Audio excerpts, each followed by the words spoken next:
Ya, ahí estamos entonces. Entonces les doy la bienvenida.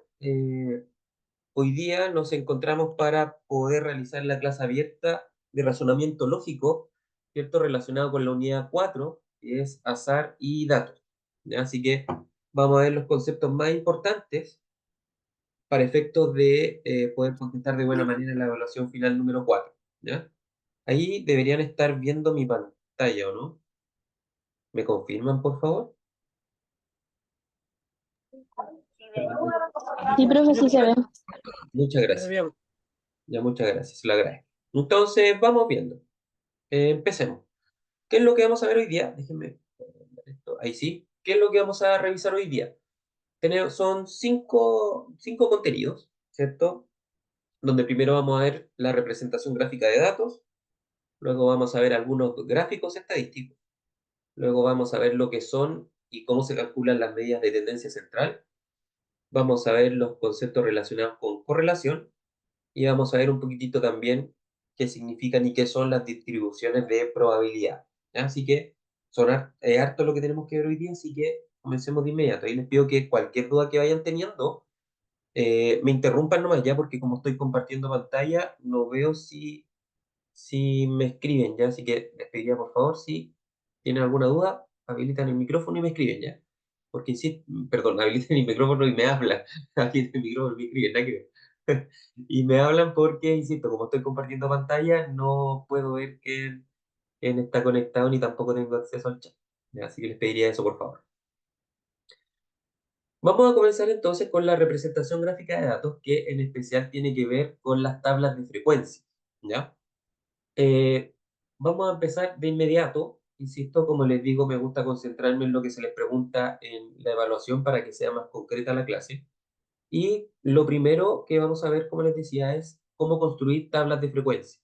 Las tablas de frecuencia nos van a permitir organizar los datos para poder obtener información a partir de ellos. Eso es lo que nos va a permitir una tabla de frecuencia. Y para construirla hay que seguir una serie de pasos. ¿Ya? Y para esto, lo primero que se nos tiene que presentar es un conjunto de datos. Y acá tenemos una primera situación, o tenemos la situación que vamos a analizar en realidad, que nos dice que cumpliendo con el encargo, el jefe de atención al cliente registra los tiempos de espera para ser atendidos de 30 clientes en la siguiente tabla de datos. Entonces se nos presenta la tablita de datos, donde dice que aquí el primer cliente tiene un tiempo de espera de 15 minutos, el segundo cliente de 34 minutos, el tercer cliente 56 minutos y así, ¿ya? Entonces aquí todo lo que está con blanco, todos los cuadritos con blanco, es la información que nos interesa, ¿ya? Porque donde dice cliente es el número de clientes nomás, ¿ya? Eso no es información importante para nosotros. Lo que en realidad nos interesa, si insisto, es los datos que están en blanco, que son los minutos de espera de cada uno de los clientes, ¿ya? 15, 34, 56, 82, aquí abajo 67, 89, etcétera, que son los 30 datitos que nos importan. Para construir nuestra,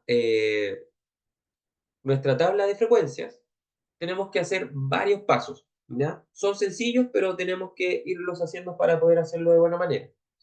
Lo primero que tenemos que hacer es identificar la cantidad de datos que tenemos. En el ejemplo que les acabo de dar, son 30 datos, incluso el enunciado nos lo dice. Entonces, listo, son 30 datos los que tenemos. Luego, debemos identificar el valor más pequeño del conjunto, que en este caso es 14. Si buscamos entre todos estos datitos que están en los cuadraditos con blanco, nos vamos a dar cuenta que el dato más pequeño es el 14. ¿Ya? Tenemos que tenerlo súper claro. Luego identificamos cuál es el valor mayor dentro del conjunto de datos. Ese es el paso 3. Entonces, identificamos también el mayor, que dentro del conjunto es el 91. Entonces, si volvemos al conjunto de datos y buscamos dentro de los cuadritos blancos cuál es el dato mayor, nos podemos encontrar ahí que ese 91 es el número más grande. ¿Ya? Entonces, ahí, ¿qué tenemos? Cantidad de datos, 30 del conjunto de datos. Valor más pequeño del conjunto de datos, 14. Valor mayor del conjunto de datos, 91. Y con estos datos vamos a obtener el cuarto paso, donde ¿qué nos dice? Que una vez que del conjunto de datos obtenemos el número más grande y el más pequeño, ¿cierto? Lo que tenemos que hacer es restarlos. Restamos el más grande menos el más pequeño. En este caso, como el más grande era 91 y el más pequeño es 14, lo restamos. Y eso nos va a dar en este caso 77. Y ese 77 es importante. ¿Por qué? Porque viene lo siguiente. Así que tenemos que dejarlo ahí en la memoria. Esa resta del 91 con el 14 que nos da 77. ¿Ya? Ese 77 hay que tenerlo en la memoria. Lo vamos a guardar un ratito. ¿Por qué? Porque el paso 5 nos dice que tenemos que definir el número de clases o categorías que se definirán en el análisis de datos. Cuando hablamos del número de clases, eh, hay que identificarlo de una manera súper sencilla. La cantidad de clases van a ser la cantidad de filas que va a tener mi tabla, ¿ya? Entonces, así hágase la idea, que la cantidad de clases es la cantidad de filas que va a tener de datos mi columna, perdón, mi tabla, ¿ya? Y aquí está la sugerencia que se les plantea para poder determinar precisamente cuántas filas vamos a tener en nuestra tabla, cuántas clases.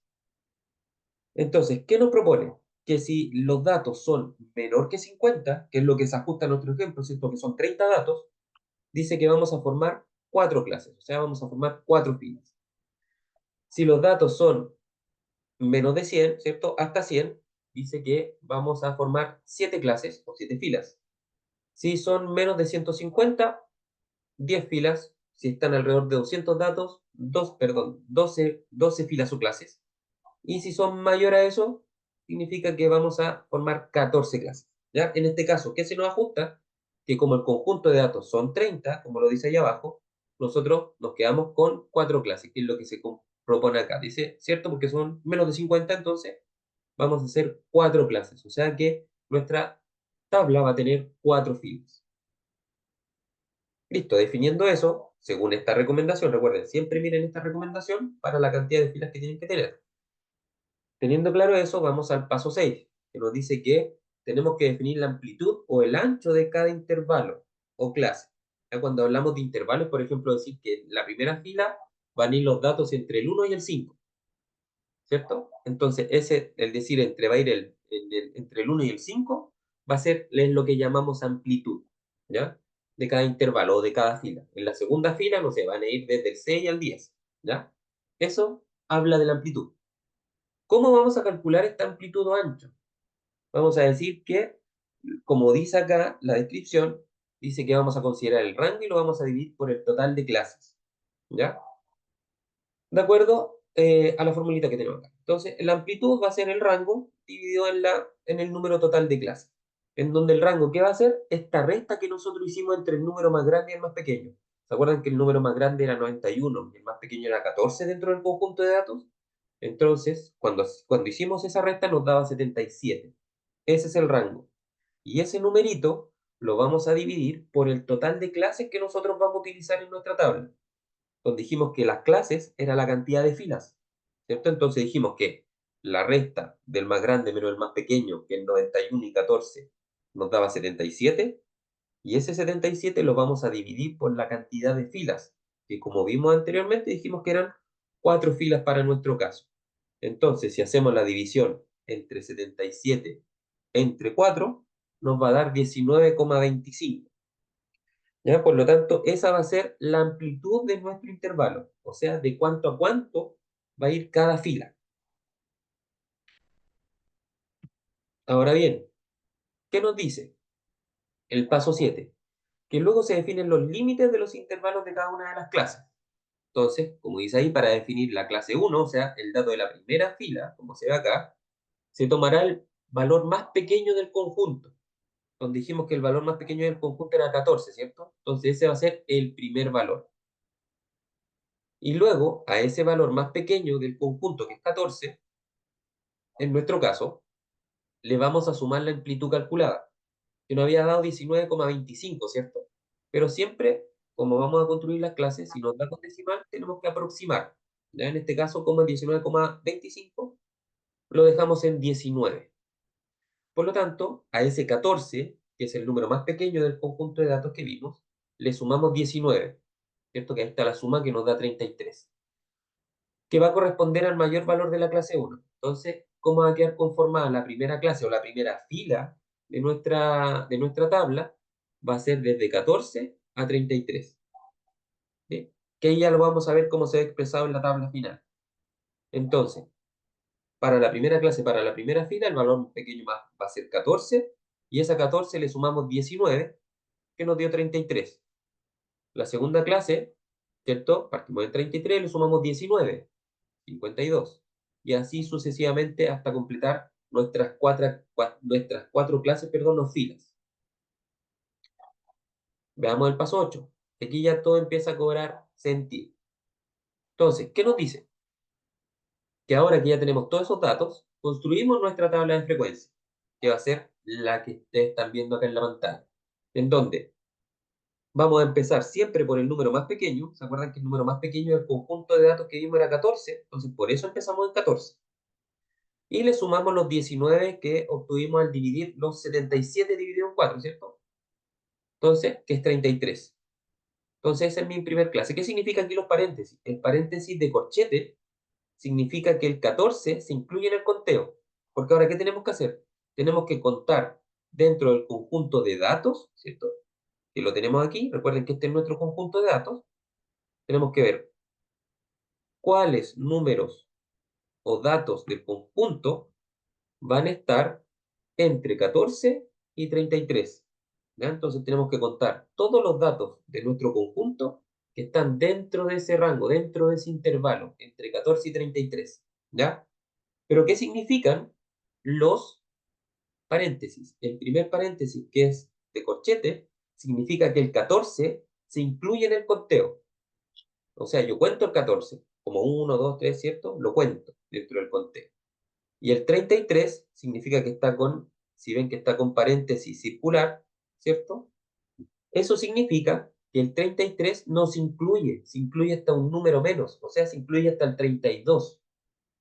Por lo tanto, los valores en realidad que vamos a contar en esta clase van a ser todos los números del conjunto que están entre 14 y 32. Y eso significa ese paréntesis de circular. El último número no se incluye uno anterior, o sea, en este caso el 32. Y si volvemos a nuestra tablita, si contamos todos los números, todos los datos que están entre 14 y 32, veamos si son 5. Entre 14 y 32, ahí hay 1, ¿cierto? Ahí hay 2, 3, dijimos entre 14 y 32, ¿cierto? Sí, sería 1, 2, 3, 4, ahí el 29, 4, 4, 4, 4, 4 y el 14, 5. Ahí están los 5, ¿ven? El 15, el 30 y... miento, el 16, el 15, el 16, el 25, el 29 y el 14. Ahí están los 5 datos. Ten en cuenta que son los que aparecen acá. Entonces, ¿cuáles son los datos? ¿Qué cantidad de datos están entre 14 y 32? 5 datos. Eso es lo que nos va a decir la frecuencia. Luego, abarcamos desde el 33 al 52. ¿Qué significa esto? Que voy a incluir los números. Como está con corchete este 33 abajo, incluimos el 33 y el 52, como está con corchete, perdón, con paréntesis circular, no lo incluimos, o sea, hasta uno menos, o sea, hasta el 51. O sea que aquí tenemos que contar cuántos datos del conjunto están entre 33 y 51. Y ahí serían 10. Y así sucesivamente. Ahora, siempre o generalmente les va a pasar que en la última fila, ¿cierto? Les va a pasar que cuando cuenten los 19, ¿cierto? Que en este caso teníamos que ir contando, 14 más 19, ¿cierto? Dijimos que era 32, 32 más 19, 52 así.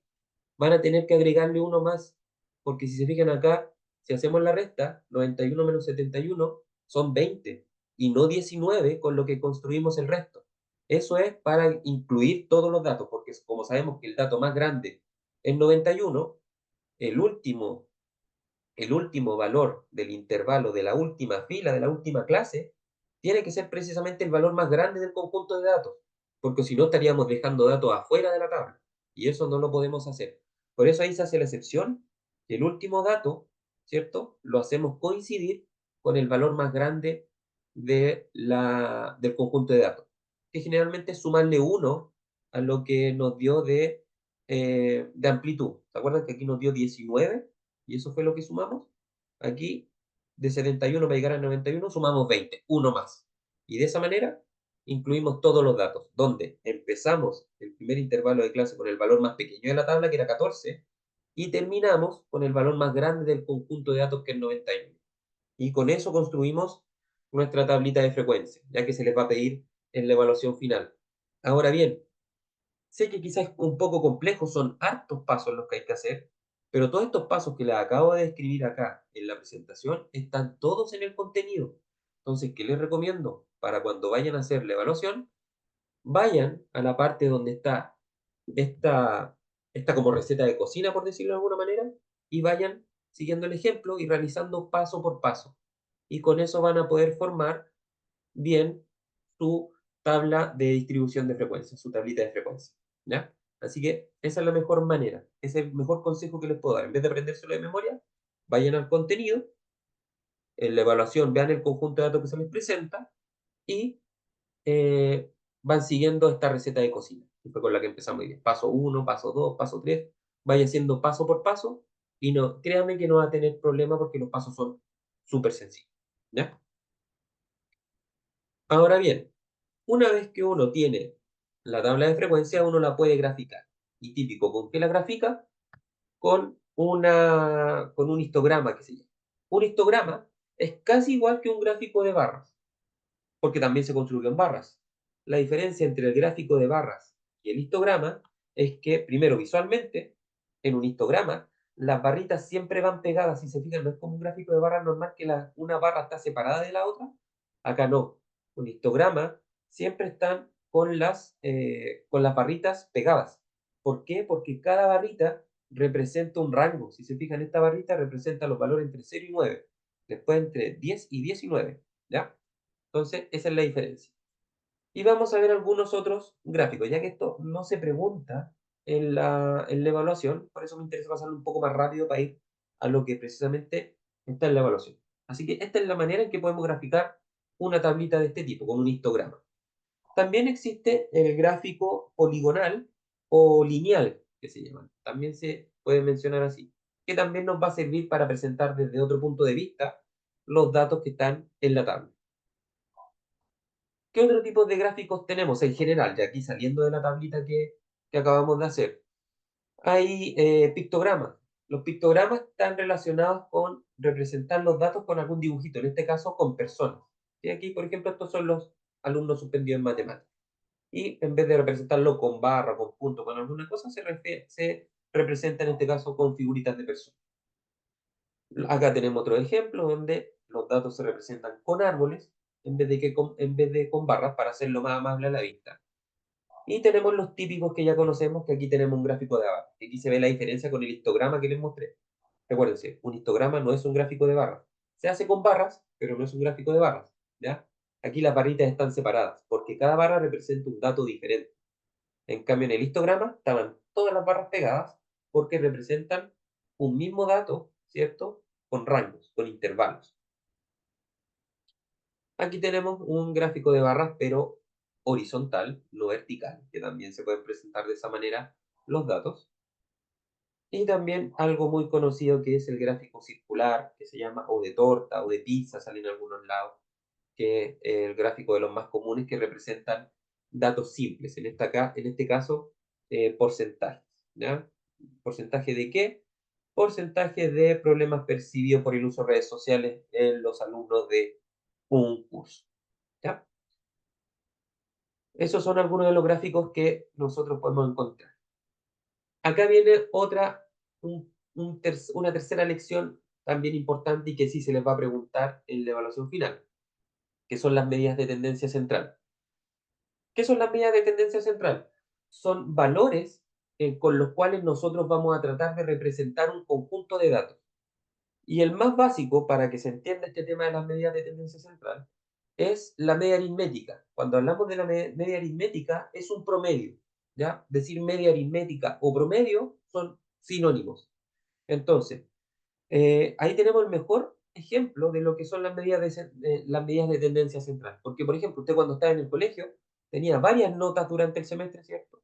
Y al final todas esas notas se les sacaba un promedio, una media aritmética, y tenía su promedio semestral. O sea que el promedio semestral es la representación o el representante, por decirlo de alguna manera, de todas las notas que usted tuvo durante el semestre.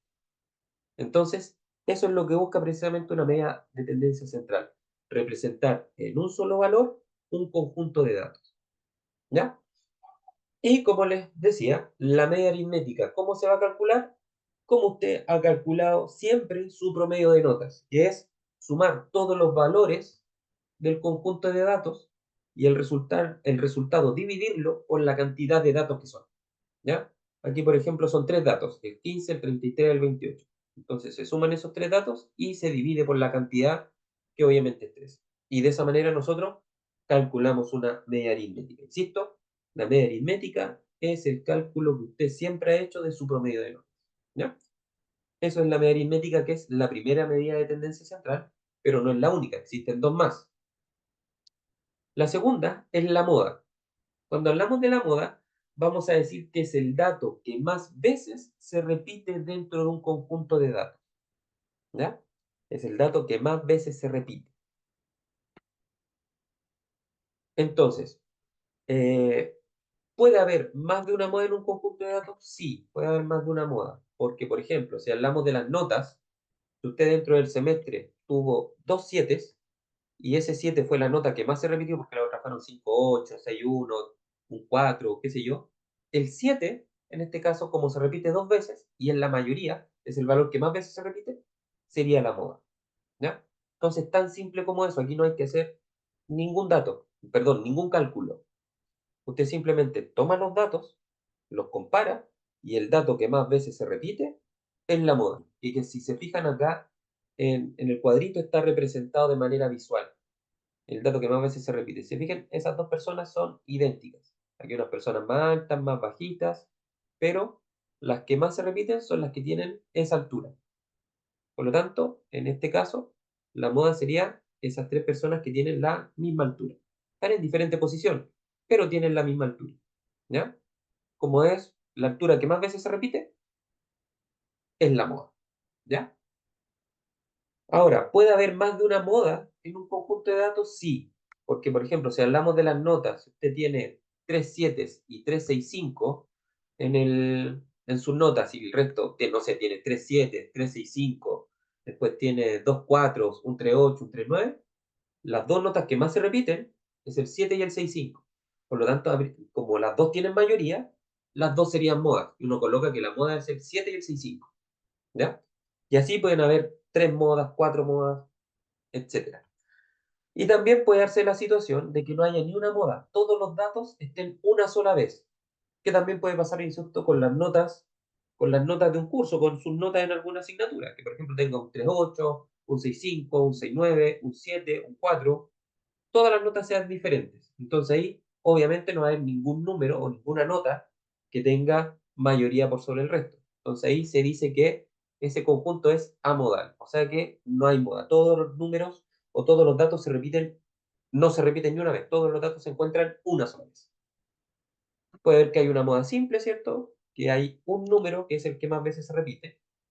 Puede ser bimodal, que haya dos números que tengan mayoría, o puede ser multimodal, que eso se llama cuando ya hay tres, cuatro o más números que tienen mayoría dentro del conjunto, ¿ya?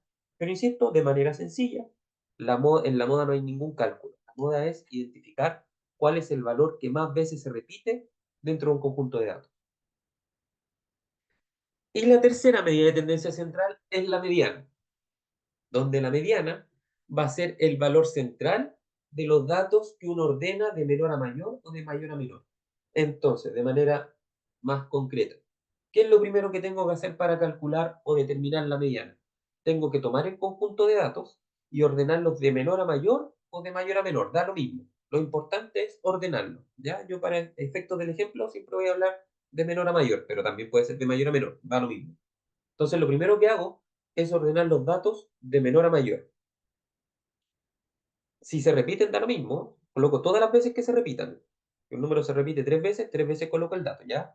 No, no es colocar uno de cada uno. Es todos los datos los ordeno de menor a mayor, incluso si se repiten.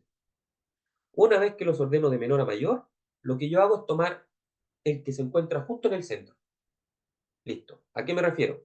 Si, por ejemplo, si en un conjunto tengo 5 datos, yo tomo el del centro. ¿Cuál sería el del centro? El valor que está en la tercera posición, que es como está el ejemplo que está aquí de manera visual. Tengo, aquí son personas, pero asumamos que son 5 datos, que están ordenados, fíjense, de menor a mayor. Entonces, ¿cuál va a ser la mediana? El dato que está justo en el medio. Listo. Y no hay cálculo que hacer. ¿Ya? Ahora, hay un pequeño problema, que esto funciona solamente cuando los datos son impares. Aquí son 5. ¿Ya? O son 7, 11, 13, 15, 17 datos. Usted siempre lo que va a hacer, ordena de menor a mayor y toma el del medio. Listo, ahí tiene la mediana. Ni un cálculo que hacer. Esto cambia un poco cuando los datos son pares, porque cuando los datos son pares, no me queda un puro valor al medio, me quedan dos, ¿cierto? Entonces, cuando la cantidad de datos sean pares, hay que hacer lo mismo, lo ordeno de menor a mayor, eso siempre. Entonces, si los datos son pares, los ordeno de menor a mayor, y como son pares precisamente, ya no me va a quedar un valor al medio, sino que me van a quedar dos valores al medio. Entonces ahí sí hay que hacer un pequeño cálculo. ¿Qué tenemos que hacer? Uno toma los dos valores del medio y les calcula el promedio. O sea, los sumo y los divido en dos. Y el valor que me dé va a ser la mediana. ¿Ya? Y esas son las dos situaciones que se nos pueden presentar con la mediana. Entonces, de manera resumida, lo primero que hago, sí o sí, ordenar los datos de menor a mayor.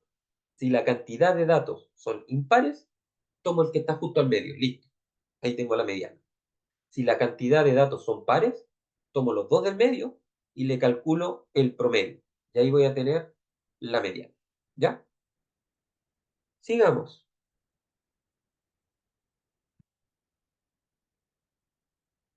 Aquí hay un ejemplo, pero quiero avanzar más rapidito a lo que nos queda, que son las correlaciones. ¿Qué tenemos ahí?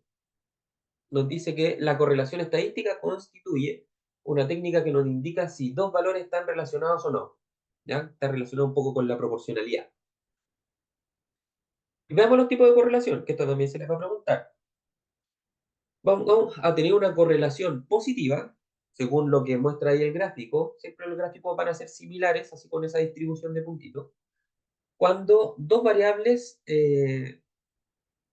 perdón, de nuevo, vamos a tener una correlación positiva, que vamos a decir que ocurre cuando la relación entre dos variables es lineal y directa, de manera que el cambio en una variable predice el cambio en la otra variable.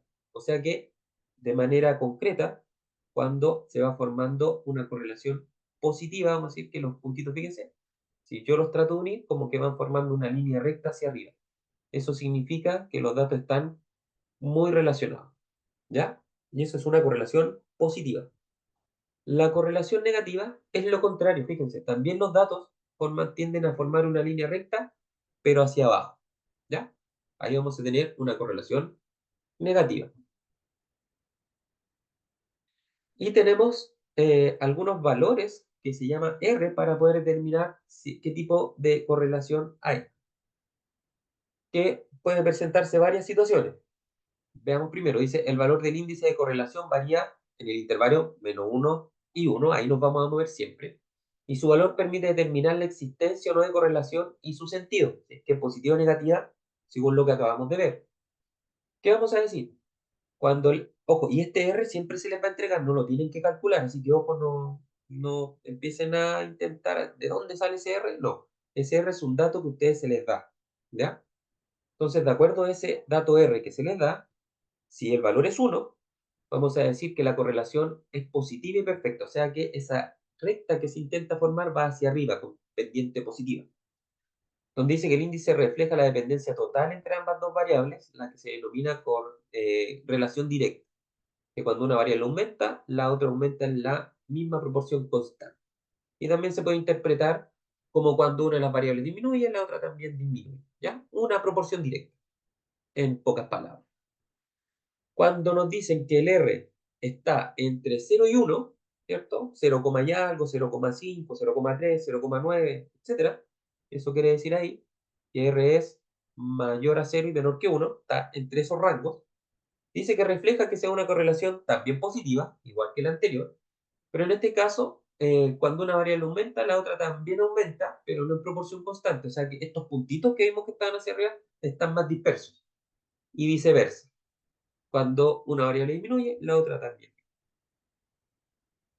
Cuando el R es cero, exactamente cero, vamos a decir que no hay una correlación lineal, aunque no significa que las variables sean independientes, ya que puede haber relaciones no lineales entre ambas, ¿ya? Eso quiere decir que hay un R0, que no hay una relación lineal, o sea, que todos los puntos que vimos, ¿cierto? Anteriormente, todos estos puntitos que yo les mostraba, no siguen una tendencia como las que vimos acá, sino que están todos los puntos dispersos. Eso quiere decir cuando R es cero. Ahora bien, cuando R está entre cero y menos uno, menos 0,5, menos 0,9, menos 0,8, ¿ya? Va a indicar que existe una correlación negativa, o sea que esta recta que tratan de formar los puntitos va hacia abajo, con pendiente negativo.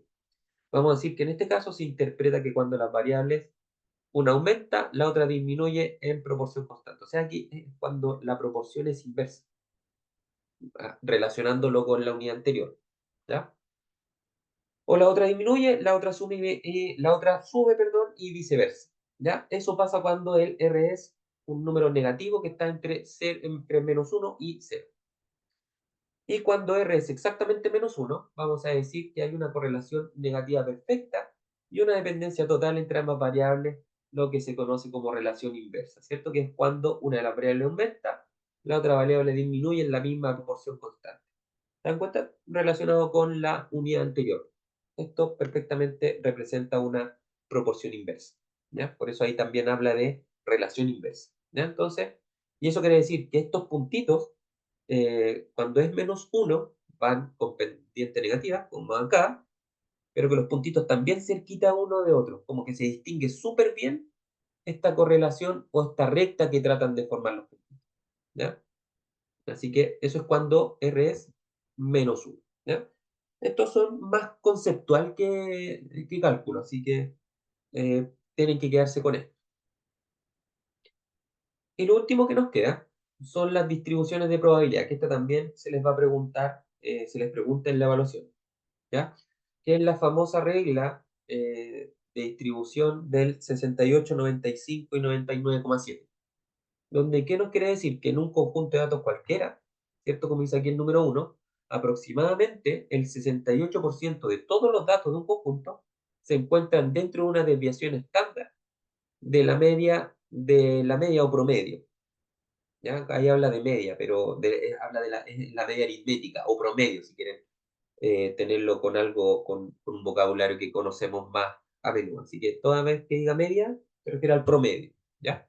Y la desviación estándar tampoco lo van a calcular, así que no se compliquen tanto con el concepto, aunque la desviación estándar es qué tan lejos está un dato de otro. De eso habla de la desviación estándar como concepto, ¿ya? ¿Y qué vamos a decir? Que el promedio, si yo le sumo 1 o 2 y lo multiplico por la desviación estándar, que este dato de la desviación estándar también se le va a dar. Es un dato que a usted se le entrega. Así que no se complique con eso, ¿ya? Siempre va a ser un valor que se le entrega para hacer el cálculo. Entonces, vamos a decir que el 68% de todo el conjunto de datos, ¿dónde va a estar? Va a estar tomando el promedio, le sumo y le resto 1 y lo multiplico por la desviación estándar. Ya, sé que se ve complicado acá, pero ya vamos a ver un ejemplo. Lo segundo, ¿cierto? Que vamos a decir es que el 95% de todo el conjunto de datos, vamos a decir que se encuentra dentro de dos desviaciones estándar. O sea que el dato que nos dan de desviación estándar multiplicado por 2, ¿cierto? De la media, del promedio.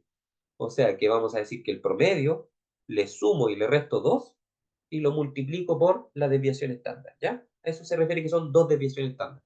Tomar la desviación y multiplicarla por 2. Ahí vamos a encontrar el 95% de todos los datos. Y finalmente, vamos a decir que aproximadamente el 99,7% de los datos, o sea, casi la mayoría, vamos a decir que se van a encontrar dentro de tres desviaciones estándar. ¿Qué significa esto? Multiplicar la desviación estándar por 3. Esto siempre del promedio o de la media aritmética. O sea que tomamos la media aritmética o promedio, le sumamos o le restamos 3 y multiplicamos por la desviación estándar. Ahora bien, veámoslo con un ejemplito.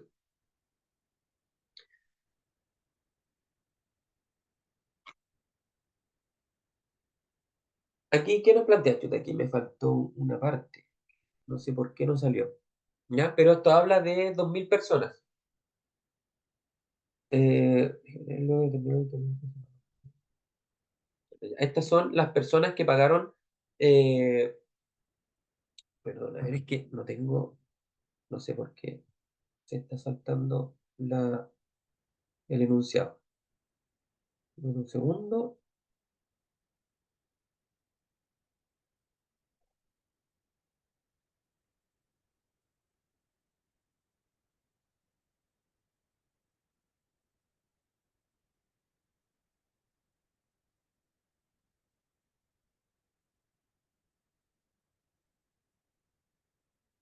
Ah, sí, tiene que ver con la relación de lo que pagaron, ¿cierto? 2.000 personas por el precio de un auto, ¿ya?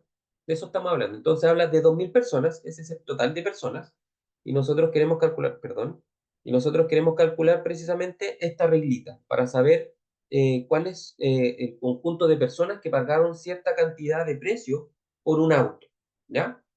Hagamos el cálculo y ahí lo van a entender cuando veamos las conclusiones. Ah, perdón, jóvenes. Se me están por acabar los 40 minutos de esta sesión de Teams. ¿Ya? Cuando se corte, que se va a cortar, les pido por favor que se unan de inmediato al mismo link, ¿ya? Para que terminemos. ¿Ya? Porque, insisto, no tenemos la versión premium, así que hay que estar cortando y volviendo con los 40 minutos. Así que apenas se corte, por favor, les pido que